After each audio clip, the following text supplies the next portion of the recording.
مسجد میں یا رسول اللہ کہنا بھی مسجد کو خراب کرنا ہے۔ سامعین حضرات، ابھی آپ نے ان وہابی مولوی صاحب کو سنا، یہ جناب لوگوں کو سمجھا رہے ہیں، بتا رہے ہیں کہ مسجد میں یا رسول اللہ کہنا مسجد کو خراب کرنا ہے۔ مسلمانوں، ان سے کوئی پوچھے کہ قرآن مجید فرقان الحمید جو اللہ کا کلام ہے وہ ہر وقت مسجد میں رکھا رہتا ہے، یوں کہہ لیجئے کہ کوئی بھی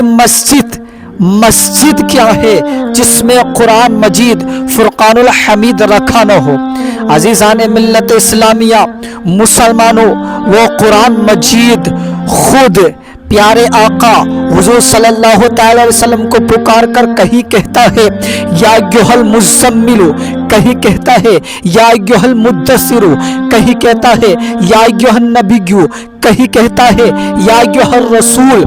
مسلمانوں، کیا قرآن پاک نے بھی، اللہ کے کلام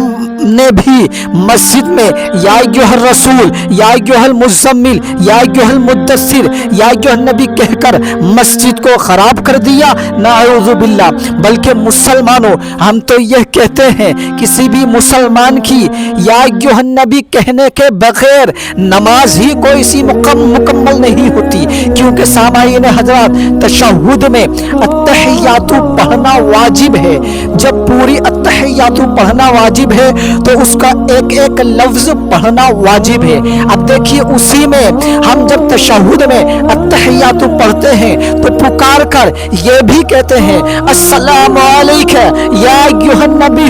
یعنی سلام ہو آپ پر اے نبی صلی اللہ تعالی علیہ وسلم۔ سامعین حضرات، اب دیکھیے پوری دنیا میں کروڑوں اربوں مسلمان نماز پڑھتے ہیں، کروڑوں اربوں التحیاتوں میں السلام علیکہ یا ایھا النبی کہتے ہیں، کیا وہ بھی مسجد کو خراب کرتے ہیں؟ نعوذ باللہ۔ مسلمانوں، ان وہابی جیسے مولویوں کو سن کر مجھے مصطفیٰ کی وہ حدیث یاد آ جاتی ہے جو مصطفیٰ نے فرمایا تھا صحابی رسول سے کہ ایک زمانہ ایسا آئے گا کہ علم اٹھ جائے گا۔ تو صحابی رسول نے پوچھا، یا رسول اللہ، آپ نے ہمیں قرآن سکھایا، ہمیں قرآن سمجھایا، ہم اپنی نسلوں کو قرآن سکھائیں گے، ہم اپنی نسلوں کو قرآن سمجھائیں گے، علم کیسے اٹھ جائے گا؟ مسلمانوں، مصطفیٰ نے فرمایا تھا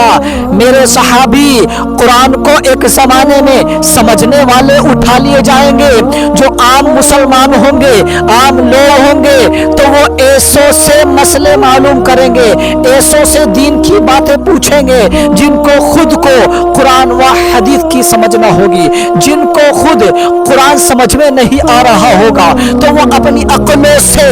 مسئلے مسلمانوں کو بتائیں گے، فتوے اپنے عقلوں سے مسلمانوں کو دیں گے، حقیقت میں وہ قرآن و حدیث کو سمجھنے سے قاصر ہوں گے۔ بہرحال مسلمانوں، یہ وہی دور ہے، ہر بندہ، ہر مسلمان تھوڑا سا پڑھنے کے بعد، تھوڑا سا مفتی بننے کے بعد یہی کہہ رہا ہے آؤ مجھ سے قرآن سیکھو، آؤ مجھ سے حدیث سیکھو، لیکن حقیقت میں یہ وہی دور ہے جو مصطفیٰ نے فرمایا تھا کہ قرآن کو سمجھنے سے، حدیث کو سمجھنے سے قاصر ہوں گے۔